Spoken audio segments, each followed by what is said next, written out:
Halo pemirsa, bersua lagi kita di Warta Wasaka Kalsel sepekan. Untuk episode kali ini kami akan hadirkan informasi-informasi seputar Kalimantan Selatan. Dan bersama saya Rini Dwi Mas Muda, inilah Warta Wasaka Kalsel sepekan selengkapnya. Untuk berita pertama pemirsa, Gubernur Kalimantan Selatan Haji Muhyiddin melantik Muhammad Syarifuddin sebagai Sekretaris Daerah Provinsi Kalimantan Selatan secara definitif. Pelantikan digelar di Gedung Idham Halid, Kota Banjarbaru pada Senin 14 Juli 2025. Dalam momen pelantikan ini, Gubernur Haji Muhyiddin didampingi istri Hajah Fatul Jannah bersama Wakil Gubernur Haji Hasnuryadi Sulaiman dan istri Dr. Gigi Eliana Trisha. Turut hadir pula para anggota Forkopimda, Kepala SKPD, Bupati dan Wali Kota dari seluruh kabupaten kota, serta perwakilan instansi seperti Bank Kalsel, OJK, dan lainnya. Muhammad Syarifuddin yang menjabat sebagai penjabat Sekda kini resmi dilantik secara definitif berdasarkan keputusan Presiden RI nomor 108/TPA tahun 2025. Dalam sambutannya, Gubernur menyampaikan bahwa sumpah jabatan merupakan janji yang harus ditepati dengan penuh keikhlasan, kejujuran, dan tanggung jawab. Pengambilan sumpah jabatan pun dipimpin langsung oleh Gubernur dan diucapkan oleh Sekda Muhammad Syarifuddin. Dalam kesempatan yang sama pemirsa, pada Senin 14 Juli 2025, Gubernur Kalimantan Selatan Haji Muhyiddin juga melantik dan mengukuhkan 18 pejabat pimpinan tinggi pratama atau eselon 2 di lingkungan pemerintah Provinsi Kalimantan Selatan. Pelantikan digelar di Gedung Idham Halid di Kota Banjarbaru. Acara pelantikan dihadiri Wakil Gubernur Kalsel Haji Hasnuryadi Sulaiman, Sekda Provinsi Kalsel M. Syarifuddin, Ketua TPPKK Hajah Fatul Jannah, Wakil Ketua TPPKK Dr. Gigi Eliana Trisha, serta Kepala Biro Kemensetnek Dwianto SHMH. Turut hadir para Kepala Daerah Kabupaten Kota, pimpinan SKPD, dan jajaran Porkompinda Kalsel. Gubernur menegaskan rotasi jabatan eselon 2 ini akan dipantau secara khusus untuk menilai kinerja para pejabat dalam 6 bulan ke depan. Gubernur juga menyampaikan harapan agar para pejabat yang dilantik dapat berkontribusi maksimal dalam mempercepat pembangunan Banua. Untuk posisi-posisi yang saat ini masih diisi oleh pelaksana tugas, Gubernur menyampaikan akan segera dilakukan lelang jabatan melalui uji kompetensi terbuka. Melalui rotasi dan pengukuhan ini, pemerintah Provinsi Kalsel berharap dapat terus memperkuat kinerja birokrasi, menjawab tantangan pembangunan, dan mendorong pelayanan publik yang semakin profesional. Terima kasih. Assalamualaikum warahmatullahi wabarakatuh. Hari ini Senin tanggal 14 Juli. Hari ini kita pelantikan Isida sekaligus pelantikan kepala dinas. Saat ini ada perombakan yang asalnya di tempat yang lain dipindah ke tempat yang lain. Jadi artinya saat ini SKPD dicoba kita lihat dalam 6 bulan ke depan. Apakah di dalam melaksanakan tugas selama ini dia baik apa tidak. Kalau sampai terjadi yang kurang memuaskan, mungkin bisa saja kita mengambil tindakan yang lebih tegas lagi. Mungkin bisa dinunjukkan, bisa terjadi sesuatu. Karena kita pelantikan saat ini, kita ingin mencoba bagaimana menduduki jabatan barunya. Masih dalam rangkaian acara di Gedung Idham Halid di Kota Banjarbaru, Gubernur Kalimantan Selatan Haji Muhyiddin juga melantik 4 anggota Dewan Komisaris baru Bank Kalsel. Pelantikan ini didasarkan pada keputusan Dewan Komisioner OJK tertanggal 11 Juli 2025. Keempat komisaris melakukan pengucapan sumpah jabatan dan resmi menjabat untuk masa periode tahun 2025 hingga 2030. Selain pengucapan sumpah, para komisaris juga menandatangani berita acara pelantikan sebagai tanda resmi menjalankan amanah selama 5 tahun ke depan dalam mengembangkan usaha milik pemerintah Provinsi Kalimantan Selatan. Gubernur Muhyiddin juga menekankan pentingnya komitmen dan integritas dalam menjalankan tugas. Amanah yang diberikan harus berdampak langsung pada peningkatan pelayanan publik dan pertumbuhan ekonomi Banua. Dalam rangkaian acara, Direktur Utama Bank Kalsel Fahrudin menyerahkan dividen untuk pemerintah Provinsi Kalsel atas laba tahun buku 2024 senilai 54,59 miliar rupiah. Tidak hanya itu, Bank Kalsel juga menyerahkan alokasi dana CSR tahun 2025 sebesar 3,76 miliar rupiah untuk Pemprov Kalsel. Selain itu, Direktur Utama PT Bangun Banua, Afrizaldi, juga menyerahkan dividen sebesar 8,17 miliar rupiah sebagai pendapatan asli daerah Pemprov Kalsel dari hasil usaha tahun 2024 sampai dengan 2025. Pemerintah Provinsi Kalimantan Selatan mengapresiasi kontribusi seluruh BUMD dan berharap sinergi ini terus diperkuat untuk menjawab tantangan ekonomi daerah yang semakin dinamis.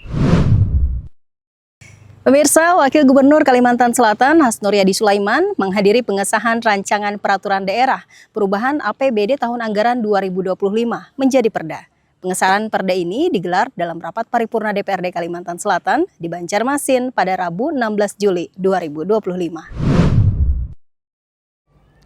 Rapat paripurna dihadiri Wakil Gubernur Kalimantan Selatan Haji Hasnur Yadi Sulaiman, didampingi Sekretaris Daerah M. Syarifuddin, serta Kepala SKPD lingkup pemerintah Provinsi Kalimantan Selatan. Juga hadir unsur OJK Regional Kalimantan, Direksi Bank Kalsel, Jamkrida, Ambapers, Perusahaan Daerah Bangun Banua, perguruan tinggi, dan mitra terkait lainnya. Wagub Hasnur Yadi menyampaikan pandangan akhir pemerintah provinsi atas disetujui dan disahkannya Raperda menjadi perda. Wagub juga menyampaikan beberapa aspek penting yang menjadi perhatian, seperti alokasi belanja pegawai maksimal 30%, infrastruktur pelayanan publik minimal 40%, dan pemanfaatan dana transfer sesuai petunjuk penggunaan. Wagub juga menegaskan perubahan ini bertujuan untuk mengoptimalkan anggaran agar dapat menjawab berbagai perubahan kebijakan dan kebutuhan pembangunan serta peningkatan kemampuan fiskal daerah.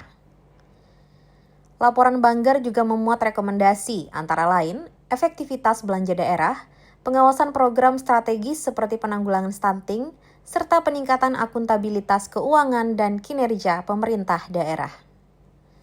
Rapat ditutup dengan penyampaian pandangan fraksi-fraksi DPRD Kalimantan Selatan yang secara umum menyatakan dukungan dan memberikan catatan konstruktif untuk perbaikan di masa mendatang. Pemirsa, Gubernur Kalimantan Selatan Haji Muhyiddin didampingi Kepala Dinas Kelautan dan Perikanan Provinsi Kalimantan Selatan Rusdi Hartono menghadiri rapat kerja teknis atau Rakernis Penataan Ruang Laut yang digelar oleh Direktorat Jenderal Penataan Ruang Laut Kementerian Kelautan dan Perikanan. Rakernis ini berlangsung di Jakarta Pusat pada Selasa 15 Juli 2025. Rakernis ini mengangkat tema Tata Ruang Laut untuk Ekonomi Biru Menuju Indonesia Emas. Acara dibuka langsung oleh Menteri Kelautan dan Perikanan Sakti Wahyu Trenggono dan dihadiri gubernur dari seluruh Indonesia atau yang mewakili. Dalam sambutannya, Menteri Kelautan dan Perikanan menekankan pentingnya ekonomi biru sebagai strategi untuk mewujudkan kemajuan Indonesia secara berkelanjutan. Dalam Rakernis juga disampaikan berbagai materi strategis, antara lain kebijakan pemerataan pembangunan di wilayah pesisir dan pulau-pulau kecil, dukungan penataan ruang laut untuk ketahanan pangan, hingga perencanaan terpadu dalam RPJPN dan RTRWN 2025-2045. Melalui forum nasional ini, Pemprov Kalsel berkomitmen untuk terus mendukung kebijakan penataan ruang laut sebagai bagian dari pembangunan berkelanjutan dan transformasi ekonomi hijau di Banua. Sangat berkesesuaian dengan visi-visi Pak Gubernur, khususnya di misi 4, perubahan iklim itu, jadi dengan kawasan konservasi. Kita Dinas Kelautan dan Perikanan Provinsi Kalimantan Selatan juga sesuai arahan Pak Gubernur sudah melaksanakan di tahun ini kita juga ada penanaman mangrove di 2 kabupaten, Tanah Bumbu dan Kota Baru. Itu juga dengan terumbu karang kita sudah laksanakan. Nah, untuk carbon trading kita masih di kajian. Insya Allah tahun depan sudah ada kelihatan hasilnya. Keesokan harinya pemirsa pada Rabu 16 Juli 2025, Gubernur Kalimantan Selatan Haji Muhyiddin mengikuti rapat perpanjangan runway Bandara Samsudinur dan pengembangan Bandara Gusti Syamsir Alam Kota Baru di Gedung Karsa Kementerian Perhubungan di Jakarta. Rapat dipimpin Dirjen Perhubungan Udara, Insinyur Lukman F. Laisa, dan dihadiri Bupati Kota Baru, Sekretaris Daerah, Kepala Dinas Perhubungan Provinsi Kalimantan Selatan, serta Direktur Angkasa Pura I dan jajaran terkait. Gubernur Haji Muhyiddin membahas perluasan runway Bandara Syamsudinur sebagai penunjang penerbangan internasional. Bandara Syamsudinur saat ini hanya mampu melayani Airbus A330 dengan panjang runway 2.500 meter. Rencananya akan ditambah 500 meter sesuai Master Plan KP 2033 dengan estimasi anggaran sebesar 356 miliar rupiah. Gubernur juga menyinggung penerbangan internasional baru yang akan dibuka mulai November mendatang, di antaranya ke Malaysia dan Mekah, serta rencana rute baru ke China dan Singapura pada Oktober. Untuk memenuhi syarat perpanjangan runway, pemerintah provinsi dan Kementerian Perhubungan akan melakukan strategi peningkatan volume penumpang. Saat ini Bandara Syamsudinur melayani 3,5 juta penumpang per tahun dengan kapasitas maksimal 9 juta orang. Target Kementerian Perhubungan untuk penganggaran adalah 5 juta penumpang per tahun. AirAsia menjadwalkan penerbangan perdana dari Banjarmasin pada 22 September. Menyusul Garuda Indonesia yang akan melayani penerbangan umroh ke Jeddah 2 kali seminggu menggunakan pesawat berkapasitas 365 penumpang. Lucky Air juga direncanakan melayani rute Guangzhou di Oktober atau November. Dengan berkembangnya jaringan penerbangan internasional di Kalimantan Selatan, diharapkan Bandara Syamsudinur dapat menjadi pintu gerbang udara yang semakin kompetitif di kawasan Kalimantan. Jadi mungkin ini yang perlu disiapkan adalah ketahanan daripada runway yang ada. Dan kami juga membicarakan hari ini untuk Kalimantan Selatan, bandara internasional ini akan dimulai pada bulan September, itu tanggal 22 September itu ke Malaysia. Nah, kalau umrah itu di bulan Oktober, nanti Garuda orang umrah. Jadi Kalimantan Selatan ini diberi kesempatan Garuda untuk bisa mulai dari kita langsung ke Jeddah.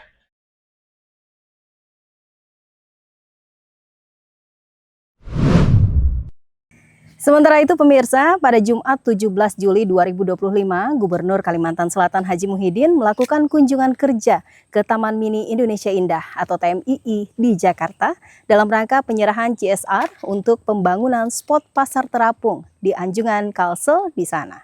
Berikut liputannya.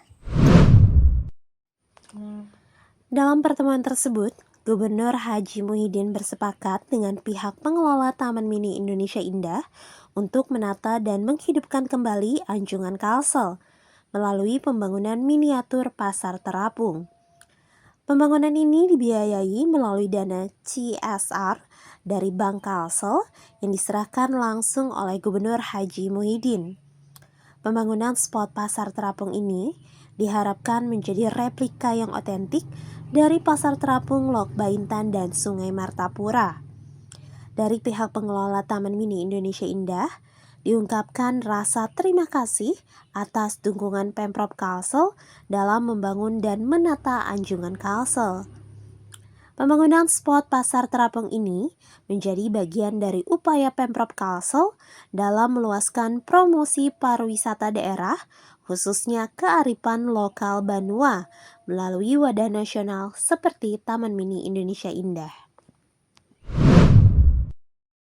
Kita berpindah ke informasi lain pemirsa. Badan Kerjasama Organisasi Wanita atau BKOW Kalimantan Selatan memperingati Tahun Baru Islam 1 Muharram 1447 Hijriah di Sekretariat BKOW di Kayu Tangi, Banjarmasin pada Rabu 16 Juli 2025. Acara digelar hikmat dan penuh makna, dihadiri langsung oleh Ketua BKOW Kalsel, Dr. Gigi Eliana Trisya Harsuryadi, yang juga merupakan istri Wakil Gubernur Kalsel, Haji Hasnuryadi Sulaiman. Dalam sambutannya, Eliana mengajak seluruh anggota BKOW menjadikan Tahun Baru Hijriah sebagai momentum refleksi spiritual serta semangat perubahan menuju yang lebih baik. Menjelang rapat koordinasi BKOW yang akan digelar di Kota Baru pada Jumat mendatang, Ketua BKOW juga menginformasikan akan ada rapat pemantapan dan acara ramah tamah sebelumnya.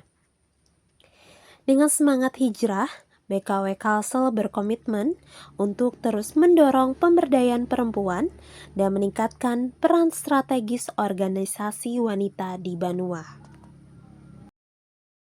Ya, alhamdulillah hari ini kita bisa melaksanakan pertemuan dengan ibu-ibu BKOW dalam rangka memperingati hari 1 Muharram ya, dan diisi juga dengan ceramah untuk pemantapan tahsin. Ya bismillah, mudah-mudahan apa yang kita lakukan hari ini bisa bermanfaat buat ibu-ibu anggota BKOW dan berkah. Amin. Kita berpindah ke informasi lain lagi pemirsa. Suasana penuh kekhusyukan terasa dalam kajian agama sekaligus peresmian Majelis Taklim Nur Sulaiman Indonesia yang digelar di kediaman keluarga besar Wakil Gubernur Kalimantan Selatan Haji Hasnuryadi Sulaiman di kawasan Kampung Melayu Banjarmasin pada Rabu 16 Juli 2025. Lantunan Qasidah Burdah mengawali kajian perdana yang mengusung tema Menggapai Berkah di Bulan Muharram yang diisi oleh Habib Rifki Alaidrus. Wakil Gubernur Kalsel Hasnuryadi Sulaiman beserta istri Dr. Gigi Eliana Trisya hadir langsung bersama istri Gubernur Kalsel Hajah Fatul Jannah yang juga menjadi penasehat dalam majelis taklim ini. Majelis taklim ini juga menjadi kelanjutan dari peluncuran barito berselawat yang digelar beberapa waktu lalu. Dr. Gigi Eliana Trisya menyampaikan bahwa gagasan Majelis Taklim Nur Sulaiman Indonesia berasal dari semangat yang sama di antara kaum ibu-ibu pengajian. Majelis Taklim Nur Sulaiman Indonesia rencananya akan dilaksanakan rutin sebulan sekali, baik di kediaman pribadi Wagub maupun di rumah dinas Jalan S. Parman Banjarmasin, dan akan disiarkan secara langsung melalui kanal YouTube Nur Sulaiman. Pemirsa, pemerintah Provinsi Kalimantan Selatan terus mendorong transformasi pelayanan publik berbasis digital untuk mewujudkan tata kelola pemerintahan yang lebih transparan, efektif, dan terintegrasi. Berikut informasi selengkapnya untuk Anda. Sekretaris Daerah Provinsi Kalimantan Selatan Muhammad Syarifuddin menyampaikan hal tersebut usai membuka workshop literasi dan sosialisasi persiapan pemantauan Indeks SPPE tahun 2025, serta penyelenggaraan Indeks Pemerintahan Digital tahun 2026 di kantor Gubernur Kalsel, Banjarbaru, Kamis 17 Juli 2025. Menurutnya, transformasi digital saat ini sudah menjadi keniscayaan. Pemerintah daerah harus adaptif dan mampu memberikan pelayanan publik yang cepat, tepat, dan berbasis data. Kegiatan ini diharapkan dapat menyamakan persepsi dan meningkatkan kapasitas aparatur pemerintah, khususnya dalam implementasi SPBE di seluruh daerah di Kalimantan Selatan. Kepala Diskom Info Digi Provinsi Kalsel Muhammad Muslim mengungkapkan bahwa kegiatan ini juga merespon penunjukan Kalimantan Selatan sebagai lokus pemantauan SPBE dan pembinaan Pemda tahun 2025 oleh Kementerian Pan-RB RI. Materi disampaikan langsung oleh perwakilan Kementerian Kominfo Digi Republik Indonesia, meliputi indikator penilaian indeks SPBE, strategi pengumpulan data, hingga penilaian indeks transformasi pemerintahan digital 2026.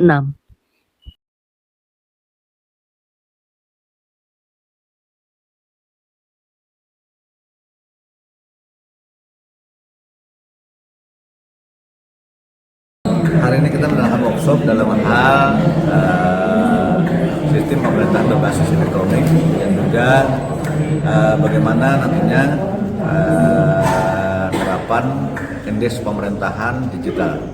Nah, tadi sudah disampaikan oleh Pak Kadis Kominfo, mudah-mudahan nantinya kita Kalimantan Selatan sebagai model dalam hal penerapan digital ini, sehingga semua menggunakan digital, sehingga tidak ada lagi yang sistem konvensional. Demikian tadi informasi terakhir di Warta Wasaka Kalsel sepekan untuk episode kali ini. Dan nantikan informasi-informasi seputar Kalimantan Selatan dan juga isu-isu pemerintahan hanya di Warta Wasaka Kalsel sepekan. Saya Rini Dwi Mas Muda dan seluruh tim yang bertugas mengucapkan terima kasih atas kebersamaan Anda. Jangan lupa bekerja bersama, merangkul semua.